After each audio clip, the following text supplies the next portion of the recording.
manusia itu tidak terlepas dari 4 keadaan. Dalam kehidupan ini manusia tidak bisa lepas dari 4 keadaan.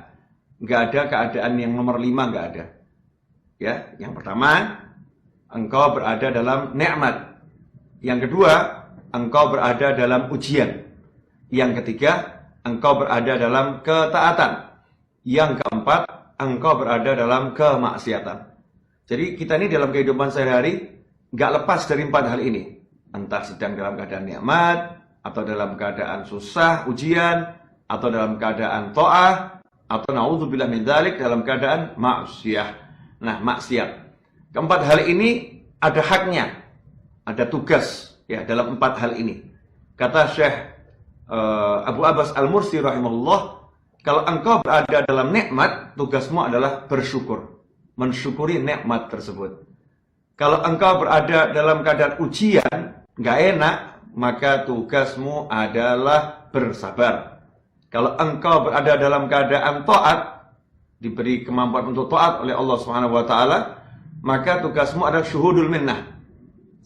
Saksikan bahwasannya yang memberi kamu kesempatan untuk taat, memberi kamu kekuatan untuk taat, memberi kamu taufik untuk taat, itu murni Allah Subhanahu wa taala. Dan yang keempat, kalau engkau dalam keadaan maksiat, maka tugasmu adalah segera istighfar, minta ampun, dan bertobat kembali kepada Allah Subhanahu wa ta'ala. Keempat kalimat ini menghunjam dalam hati Syekh Ibn Athaillah.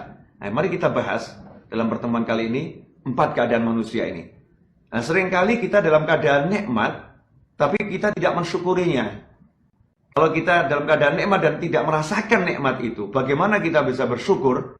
Sementara syukur adalah perasaan dalam hati, ya, menyadari ini karunia Allah Ta'ala, kemudian kita bilang terima kasih sama Allah, terima kasih Allah, alhamdulillah, terima kasih Allah. Hati mensyukuri, hati berterima kasih.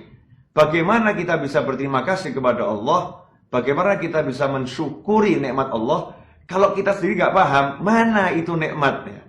Yang mana nikmat? Kita seringkali mengecilkan nikmat itu dengan kaitannya jumlah. Kalau mendapatkan jumlah besar, kita baru berterima kasih, bersyukur. Kalau jumlahnya sedikit, nggak keluar syukurnya. Upayakan, ya, sadari setiap nikmat yang Allah berikan kepada kita. Mata yang melihat, telinga yang mendengar, mulut yang berbicara. Maka kita tidak akan sempat mengeluh. Nggak akan sempat merasa kekurangan. Karena terlampau banyak yang Allah berikan kepada kita. Seandainya kita mau mensyukuri satu saja nikmat Allah Ta'ala, dengan syukur yang sebenar-benarnya dari dalam hati, ditunjukkan rasa terima kasih ya Allah, lakal hamdu ya Rabb, alhamdulillahi rabbil alamin, maka kita akan merasakan kebahagiaan. Karena tidak ada orang yang bersyukur kecuali orang yang merasa mendapat nikmat. Dan tidak ada orang yang mendapat nikmat kemudian tidak bahagia. Makanya saat orang belajar tentang nikmat Allah dalam dirinya, maka dia sebetulnya sedang berusaha menjadi orang yang selalu bahagia. Karena orang yang selalu dalam keadaan syukur, hidupnya selalu bahagia. Kemudian dalam keadaan ujian, kalau ternyata memang diuji dengan sakit, ya walaupun sakit itu sebetulnya sebuah nikmat, ya, kekurangan rezeki itu sebuah nikmat. Tapi secara umum manusia menganggap bahwasannya berkurangnya rezeki, ya, tertahannya hajat, kemudian diberi musibah berupa penyakit atau kehilangan sesuatu adalah sesuatu yang tidak menyenangkan. Kalau kita ingin keluar dari situasi yang tidak menyenangkan ini, tugas kita hanya satu, bersabar. Ya, bersabar artinya dia bisa menanggung hal-hal yang gak enak yang dialami. Tidak berkeluh kesah kepada umat manusia. Kemudian yang ketiga, ini yang penting. Seringkali orang ketika bisa taat lupa. Kalau yang memberi dia kemampuan taat itu Allah Subhanahu wa ta'ala. Sehingga ketika dia taat, dia melihat orang lain yang belum taat, dia merasa lebih hebat. Dia merasa lebih baik. Dia merasa lebih soleh. Nah, perasaan ini ujub, berbangga diri dan sombong, kibir. Bahaya kalau sampai kita merendahkan orang lain, ya karena kita lebih taat, karena kita lebih soleh dalam pandangan kita.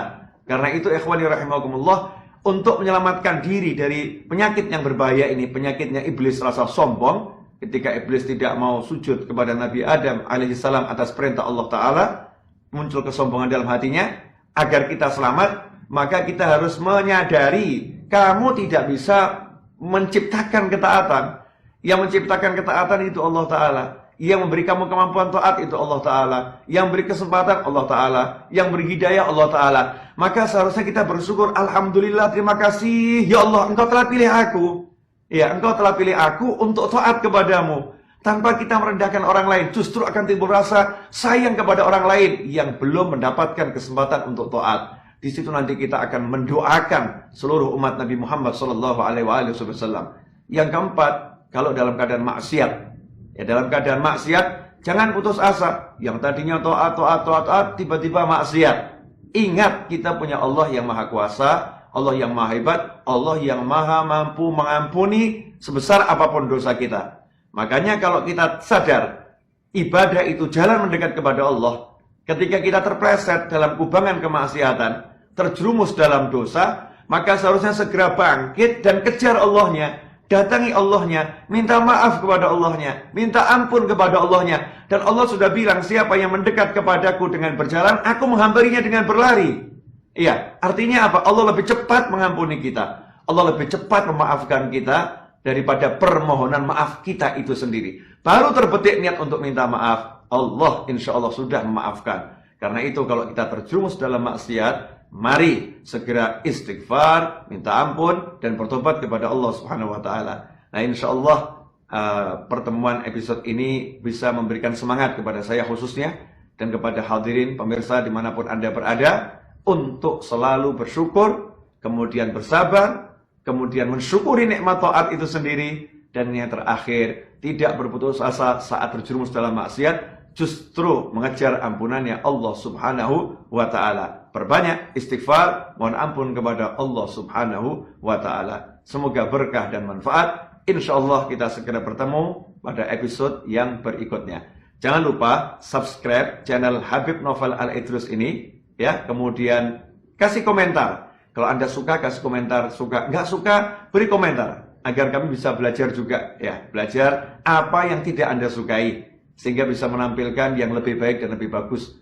Dan yang terakhir, ikut andillah dalam dakwah. Share kajian ini, sehingga kajian ini tersebar luas kemana-mana, dan semakin banyak orang yang mendapatkan manfaat. Satu orang yang belajar dari hasil share antum semua, antum mendapatkan pahala yang sama. Mari kita berlomba-lomba, fastabiqul khairat, untuk berbuat kebajikan, menambah ladang amal kita untuk kebahagiaan kita dunia dan akhirat. Semoga berkah dan manfaat. Wassallallahu ala sayyidina Muhammadin wa alihi wa sahbihi wasallam. Alhamdulillahi rabbil alamin.